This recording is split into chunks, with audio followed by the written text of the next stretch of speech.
Good morning, everybody. It's great to see all of you. This is a huge crowd. This is the third one, and this is by far the largest crowd, and it's really exciting to see everybody. As Kathy said, I'm really excited to introduce our speaker today. I met her for the first time 6 months ago, totally by chance. Ran into her in a local restaurant and introduced myself. And the reason I did that was I had been following her life over the previous year or so. Many of you know her already. I know a lot of you have stopped by and said hi, and our speaker today is Stephanie Schaefer. For those who don't know Stephanie's story, about 18 months ago, she and her family were in the Bahamas enjoying a nice day, and she'll talk quite a bit about this. And the boat they were on exploded beneath them. And Stephanie was severely injured. Her mom was injured as well. And Stephanie received a significant head injury, a back injury, and ultimately lost both of her legs. And we talk about resilience and grit at GMP all the time. It's what we look for when we're hiring employees and when people are looking at promotions. Those are things that we really treasure in our employees and in our people. And Stephanie is the complete package when it comes to grit and resilience. She has been through more than most of us could ever dream of going through in a lifetime, and she's done it with incredible grace and strength, and she's done it in a public way. Unfortunately for her, when this all happened, she was thrown into the public limelight in a way she never could have dreamed of. Her and her family received calls from media all over the world. She was on television, she was in newspapers, and this is a 22-year-old young lady who had never really talked to the media, was nervous talking in front of classes in college when she had to give a presentation, and yet she handled it with incredible grace. And as she's gone through her journey and made progress, she has continued to tell her story, and it's a really wonderful story in the end. It is a story about strength, about choosing to see the best in yourself and in your situation, and to overcome odds that seem like incredible odds, but are achievable with the right attitude and the right focus. So with that, I want to introduce our guest speaker, Stephanie Schaefer.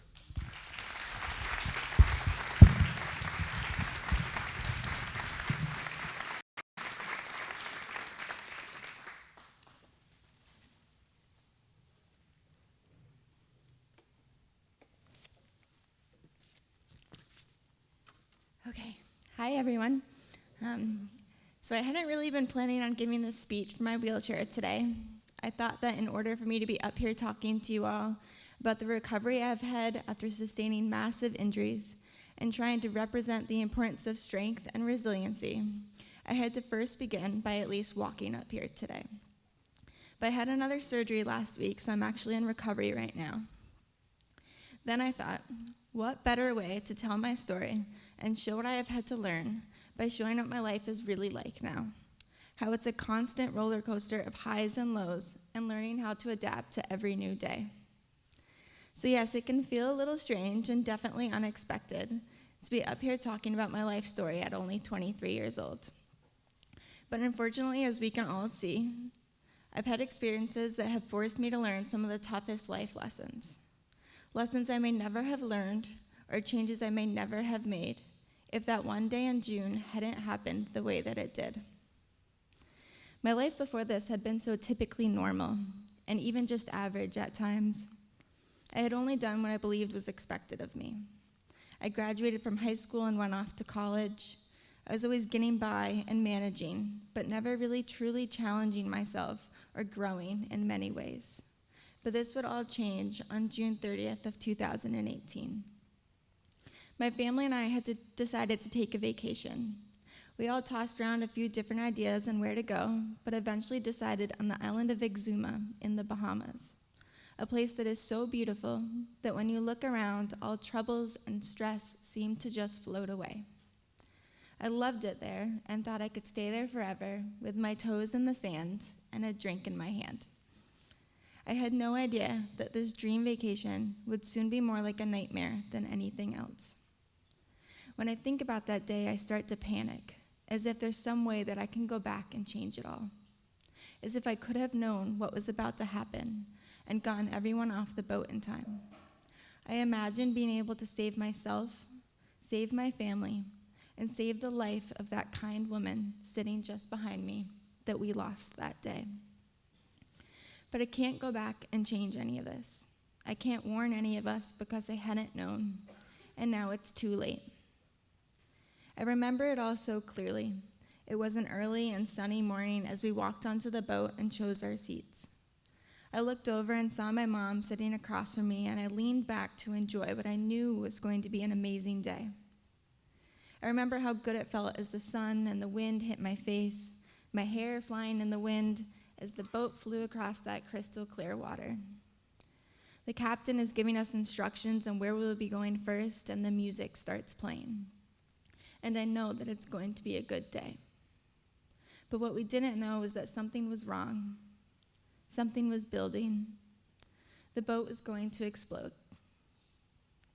I can't remember anything other than knowing that all of a sudden, I was dying. The boat had exploded right underneath the seat that I had chosen, throwing me onto the floor of the boat. No one could see me as I lay there confused and terrified because I was covered by the pieces of metal that had now fallen on top of me. But soon my family would find me, and with the help of some brave strangers, they would get my broken body back to shore. During this, all I could focus on was my back. I remember screaming to them that my back hurts, but it felt like no one was listening to me because they won't let me sit up. What I didn't know was that the bones in my spine had shattered and were already beginning to cause damage to my spinal cord. I laid in the back of a pickup truck since there had been no ambulance in sight, and we rushed to the hospital as they worked to keep me awake and alive, knowing that if I fell asleep, I wouldn't wake up again. These first few moments were so crucial for my survival, but thankfully those that were with me showed nothing but strength and bravery and were making all of the right choices.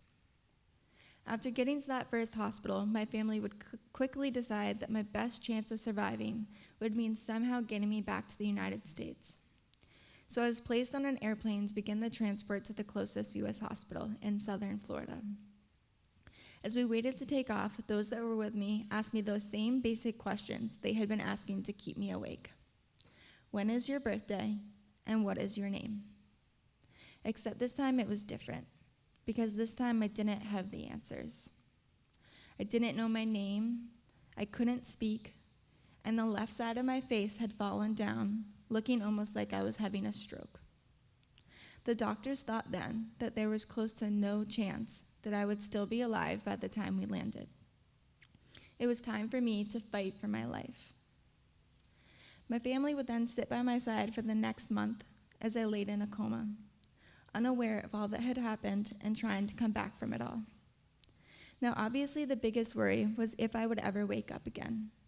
But they also began to worry about other things, like what would happen if I did. How would they begin to tell me all that had happened and all that I had lost? How would I react? And would I ever be able to be happy again? Would I fight this, or would I simply give up? No one knew. It was so hard for us to understand that a dream vacation had gone this wrong. How a vacation had ended with my family wondering if I would survive.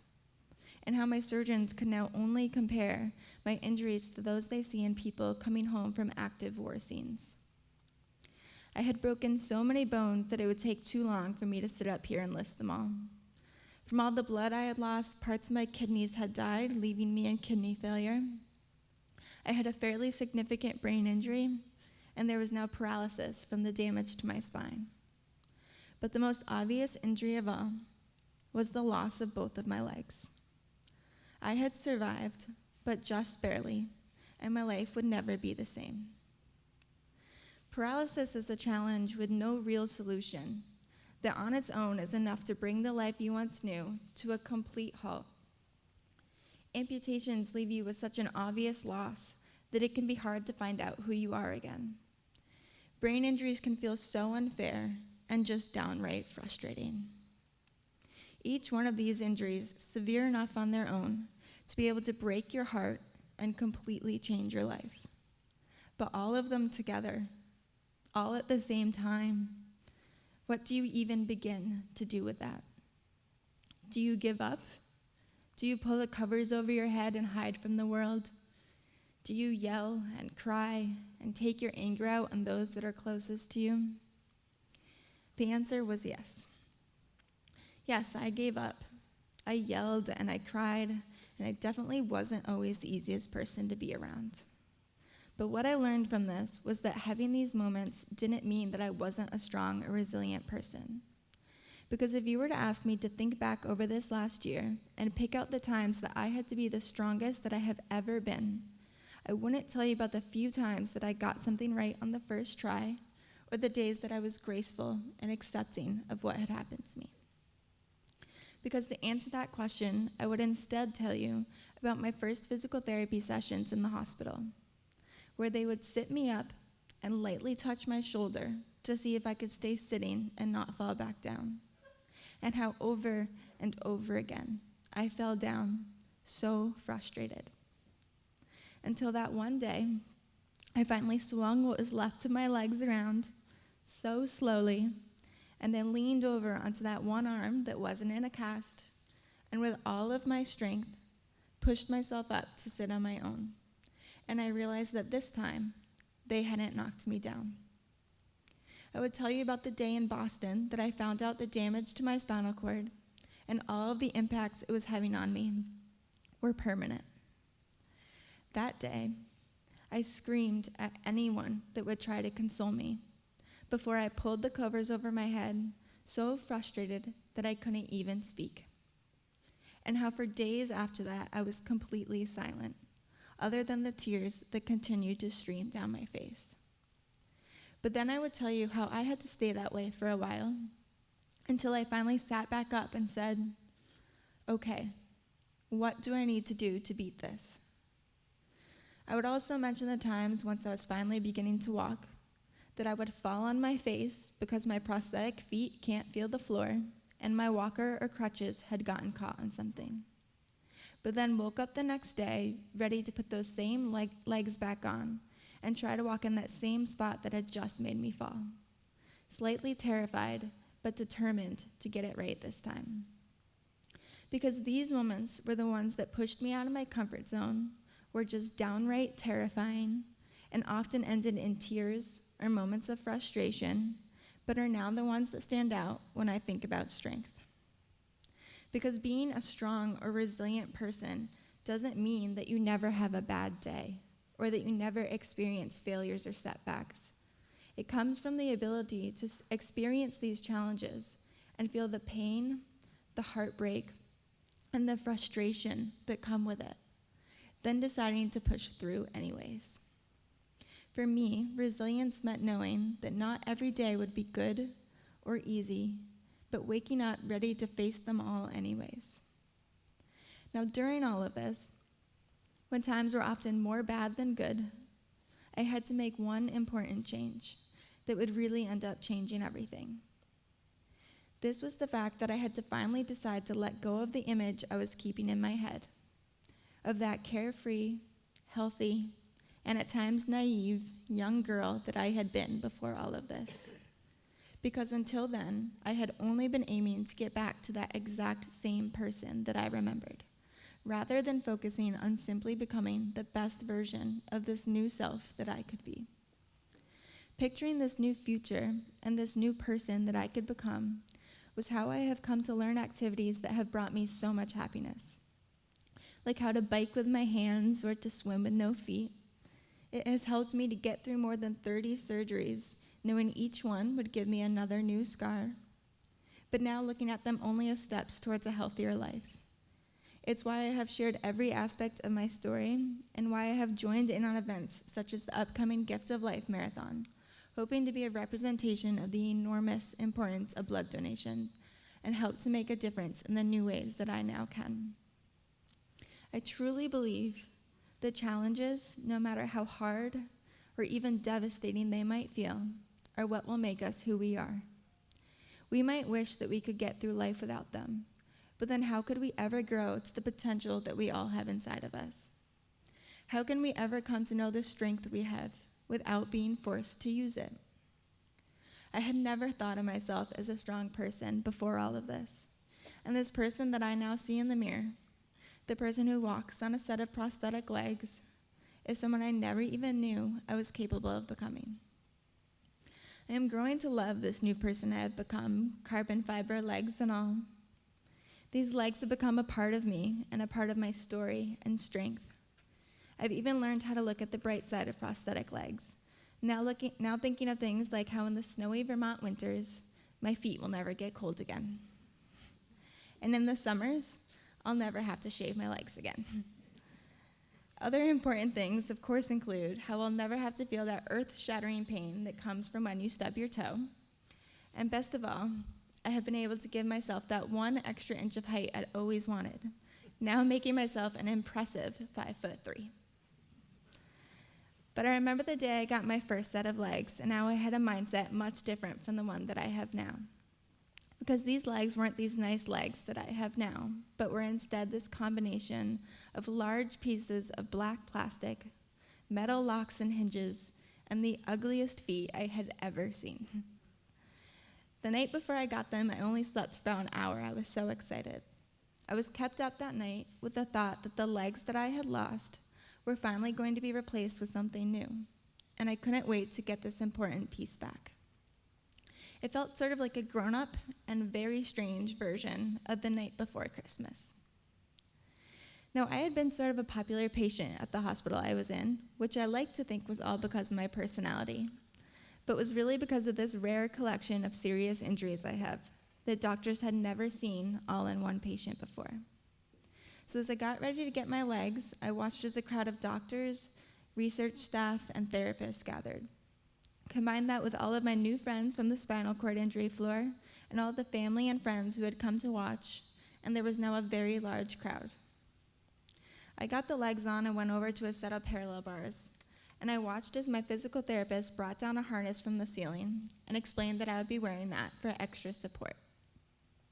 For a second, I was confused, thinking that they didn't understand, that I had always been active and an athlete, and that I wouldn't be needing that.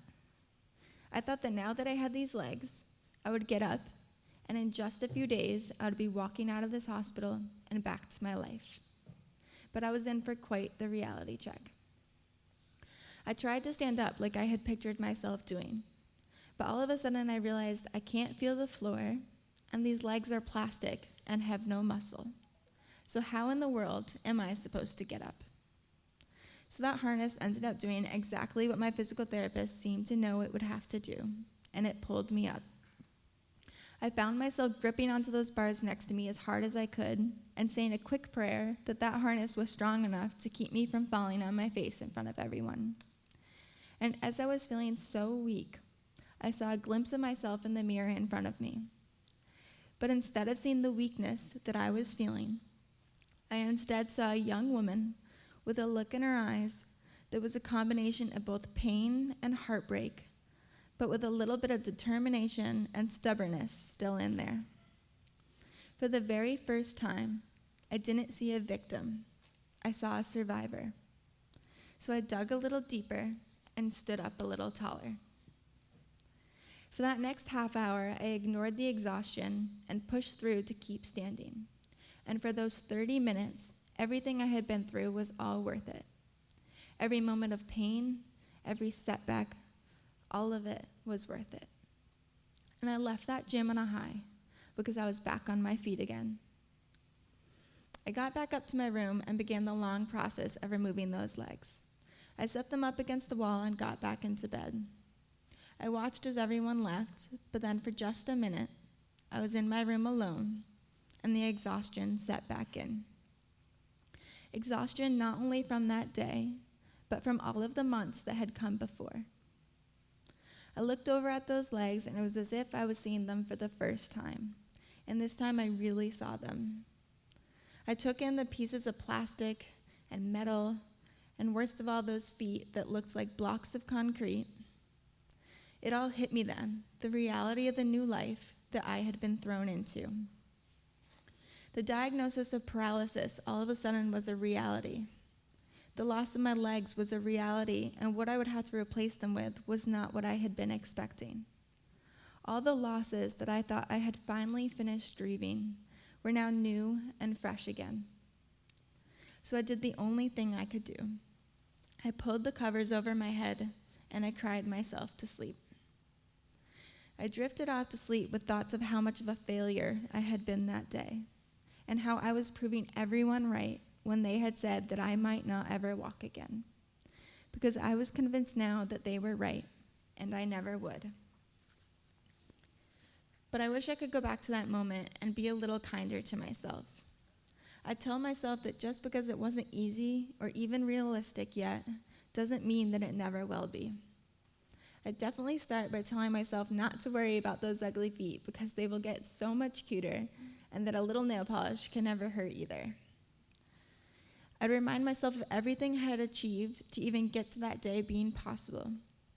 I would remind myself of how when I had started, no one thought I would even survive. I would remind myself that I had started from the very beginning, where I had to first get strong enough to even breathe on my own. I would remind myself of the days I couldn't even push my own wheelchair, because one arm was in a sling while the other was too weak. I'd remind myself of the day we were thrilled when I was finally able to hold a pen and write my name on my own. I'd remind myself of it all because I hadn't done any of these things on the first try either. So why would I expect the hardest challenge of them all would be the one I could do right away? I've learned that failure, with the right attitude, doesn't have to be a bad thing. It can simply be a time to regroup, come up with a better plan, and get yourself motivated all over again. I had viewed that day as a failure, but really I had learned so much. Finally, out of my wheelchair, I got to clearly see the diagnosis of paralysis that I hadn't been able to understand until then. I was able to clearly see what muscles I had to strengthen, and I was able to set 100 more goals for myself. I left that hospital with that information, leaving me more motivated and determined than I have ever been. Now, I think that if we could all stop looking at our failures as such terrible things, we could all grow so much more. I'd say don't be scared of failure. Instead, embrace it and learn from it. Use those failures as a map for future success. Say, okay, I couldn't do it this time. What do I need to do so I can succeed next time? Tell yourself that simply having the courage to try is a success in itself. To me, strength is trying again and again and again until you get it right. Did I stand the next time after this? Absolutely not. And I didn't walk a week or two later either. I have put so much work into this, and I am still far from where I want to be. Every success I have had, every goal I have met, there are at least 5 times as many setbacks and failures that happened first. But what is important is that I am still meeting goals, and that finally, and with a little help, I am walking. If anyone here takes anything away from what I've said up here today, I hope it's that we all start to believe that we are all so much stronger than we might ever even know. And I hope that some of us will use that strength to help others and will join in on your local blood drives and contribute to United Way. But most of all, I hope that the next time you're feeling defeated or like you need to hide from the world for a little while, I hope you give yourself a break and you get back up to try again. Thank you.